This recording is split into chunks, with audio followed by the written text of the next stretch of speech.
Hello friends, welcome back to our YouTube channel. ನಮ್ಮ earlier blog ನೋಡಿದ್ರೆ ಗೊತ್ತಾಗಿರುತ್ತೆ ನಿಮ್ಗೆ ಆಲ್ರೆಡಿ ನಾವ್ ಅಲ್ಲಿ ಹೋಗ್ತಾ ಇದ್ದೀವಿ ಅಂತ. ಸೊ ನಾವು ಭೀಮಾಶಂಕರಿಂದ ತ್ರಯಂಬಕೇಶ್ವರ್ ಹೋಗ್ತಾ ಇರೋ ರೋಡ್ ಇದು. ಫುಲ್ ಜಾಮ್ ಆಗಿತ್ತು. ಸೊ 2 ಲೈನ್ಸ್ ಇರುತ್ತಲ್ಲ, ಅದ್ರಲ್ಲಿ ರಿವರ್ಸ್ ಬರೋ ರೋಡಲ್ಲೇ ನಮ್ಗೆ ಹೇಳ್ಕೊಟ್ರು. ಸೊ ನಾವು ಹೋಗ್ತಾ ಇದೀವಿ. ಬಟ್ ಇನ್ನ ನೋಡಿ, ಇಲ್ಲಿ ಇಷ್ಟೊಂದು ವೆಹಿಕಲ್ಸ್ ನಿಂತ್ಕೊಂಡಿತ್ತು. ನಮ್ಗೆ ಇದೇ ಲೈನಲ್ಲಿ ಬರೋದಾಗಿದ್ರೆ ಎಷ್ಟೊತ್ತಾಗ್ತಿತ್ತು ದೇವ್ರಿಗೆ ಗೊತ್ತು. Congratulation brother.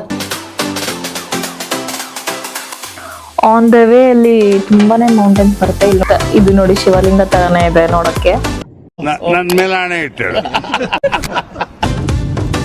ಆಲ್ಮೋಸ್ಟ್ ನಾವು ತ್ರಯಂಬಕೇಶ್ವರ್ ರೀಚ್ ಆದ್ವಿ. ಸೊ ಇದು ಎಂಟ್ರೆನ್ಸ್. ಇಲ್ಲಿಂದ 1 ಕಿಲೋಮೀಟರ್ ಅಲ್ಲಿ ಪಾರ್ಕಿಂಗ್ ಇದೆ. ಇವಾಗ ನಾವು ತ್ರಯಂಬಕೇಶ್ವರಕ್ಕೆ ರೀಚ್ ಆಗಿದ್ದೀವಿ. ಪಾರ್ಕಿಂಗ್ ಇಂದ ಟೆಂಪಲ್ ಕಡೆ ಹೋಗ್ತಾ ಇದೀವಿ. ಇಲ್ಲಿಂದ 1 ಕಿಲೋಮೀಟರ್ ಅಂತ ಹೇಳ್ತಿದ್ದಾರೆ. ಬಟ್ ಇಲ್ಲಿ ಬೋರ್ಡ್ ನೋಡಿದ್ರೆ 5 ಮಿನಿಟ್ಸಲ್ಲಿ ಹೋಗ್ಬೋದು ಅಂತ ಹಾಕಿದ್ದಾರೆ. ನೋಡೋಣ ಎಷ್ಟೊತ್ತಾಗುತ್ತೆ ಅಂತ. ನಮ್ದು ಆ್ಯಕ್ಚುಲಿ ಸೆಕೆಂಡ್ ಟೈಮು ಬರ್ತಿರೋದು ತ್ರಯಂಬಕೇಶ್ವರ್ಗೆ. Who stopped you? ನಿಮ್ಮನ್ನ ತಡೆದಿರುವವರು ಯಾರು? ನಾವು ಇವಾಗ ಡೊನೇಷನ್ ದರ್ಶನಕ್ಕೆ ಹೋಗ್ತಾ ಇದ್ದೀವಿ.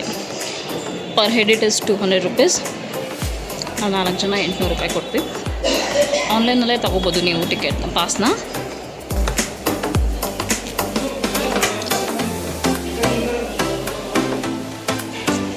ಡೊನೇಷನ್ ದರ್ಶನಕ್ಕೆ ಅಷ್ಟೊಂದು ಕ್ಯೂ ಇರಲಿಲ್ಲ.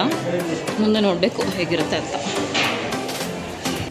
ಡೊನೇಷನ್ ದರ್ಶನದಿಂದ ಬರೋರಿಗೆ ಇದು ಉತ್ತರ ಮಹಾದ್ವಾರದಿಂದ ಎಂಟ್ರೆನ್ಸ್ ಇರುತ್ತೆ. ಸೊ ಈ ಡೊನೇಷನ್ ದರ್ಶನ ನಾವು ಆನ್ಲೈನಲ್ಲೂ ಮಾಡ್ಕೋಬಹುದು, ಹಾಗೆ ಆಫೀಸಲ್ಲಿ ರೆಸಿಪ್ಟ್ ಕೂಡ ತಗೋಬಹುದು.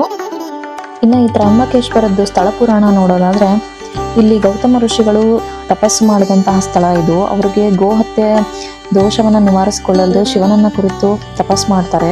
ಶಿವ ಅವರ ತಪಸ್ಸಿಗೆ ಮೆಚ್ಚಿ ಪ್ರತ್ಯಕ್ಷ ಆದಾಗ ಅವ್ರು 2 ವರಗಳನ್ನ ಕೇಳ್ಕೊಳ್ತಾರೆ. ಒಂದು, ಅವರ ಗೋಹತ್ಯೆ ದೋಷವನ್ನ ಕಳ್ಕೊಳ್ಳೋಕೆ ಗಂಗಾ ಸ್ನಾನ ಮಾಡ್ಬೇಕು ಅಂತ. ಸೊ ಅದಕ್ಕೆ ಅವರು ತ್ರಯಂಬಕದಲ್ಲಿ ಗಂಗೆಯನ್ನ ಹರಿಯೋ ಹಾಗೆ ಮಾಡಿ ಅಂತ ಹೇಳ್ತಾರೆ. ಆವಾಗ ಗಂಗಾ ಮಾತೆ ದಕ್ಷಿಣ ಗಂಗೆಯಾಗಿ, ಅಂದ್ರೆ ಗೋದಾವರಿ ನದಿಯಾಗಿ ಇಲ್ಲಿ ಉಗಮವಾದ್ರು ಅಂತ ನಂಬಿಕೆ.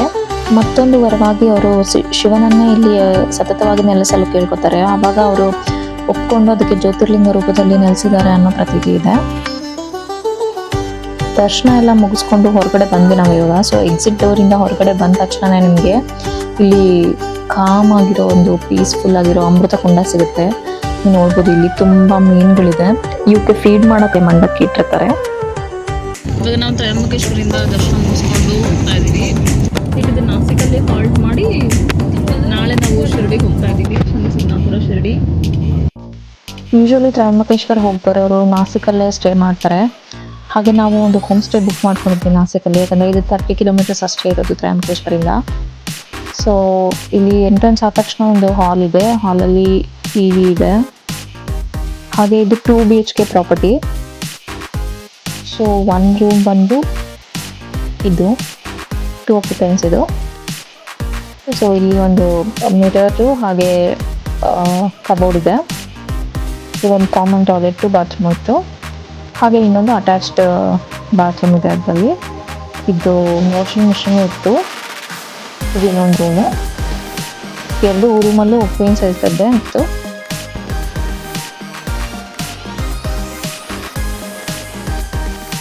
ಕಿಚನಲ್ಲಿ 3 ಸೀಟರ್ ಡೈನಿಂಗ್ ಟೇಬಲ್, ಹಾಗೆ ಅಕ್ವಾಗಾರ್ಡು ಮತ್ತು ಗ್ಯಾಸು, ಕೆಟಲ್ ಆ್ಯಂಡ್ ಬೇಸಿಕ್ ಯುಟಿಲಿಯನ್ಸ್ ಇತ್ತು. ಫ್ರಿಡ್ಜ್ ಕೂಡ ಇತ್ತು. ಹಾಗೆ ನಾವು ಈ ಪ್ರಾಪರ್ಟಿನ Airbnb ಇಂದ ಬುಕ್ ಮಾಡಿದ್ವಿ.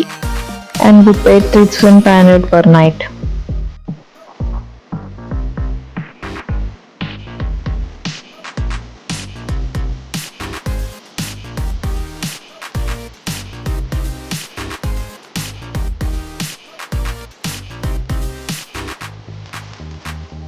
ಹೋಮ್ ಸ್ಟೇನ ಬುಕ್ ಮಾಡಿದ್ವಿ, ಬಟ್ ಕುಕ್ ಮಾಡೋಕ್ಕೆ ಪೇಷನ್ಸ್ ಇರಲಿಲ್ಲ. ಸೊ ಹೊರಗಡೆ ನಾವು ಊಟಕ್ಕೆ ಹೋಗಿದ್ವಿ.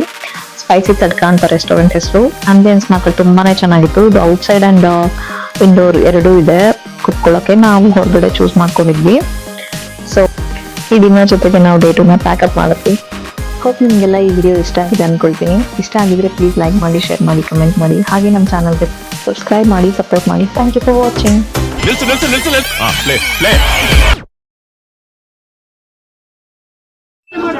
ಹೇಳ್ರಪ್ಪ,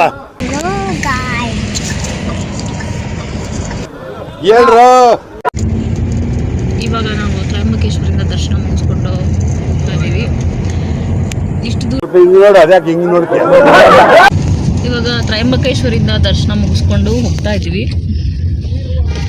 ಮತ್ತೇನು ಹೇಳ್ಬೇಕಷ್ಟೇ. ಯಾವ ಇವೆಲ್ಲ ಏನು ಅರ್ಥವೇ ಆಗ್ತಿಲ್ವೇ ಈ ಕೇಸು?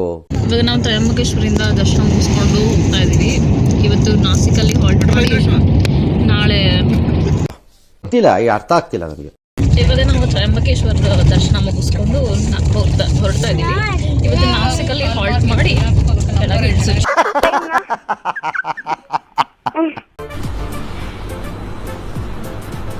ಅಷ್ಟೇ.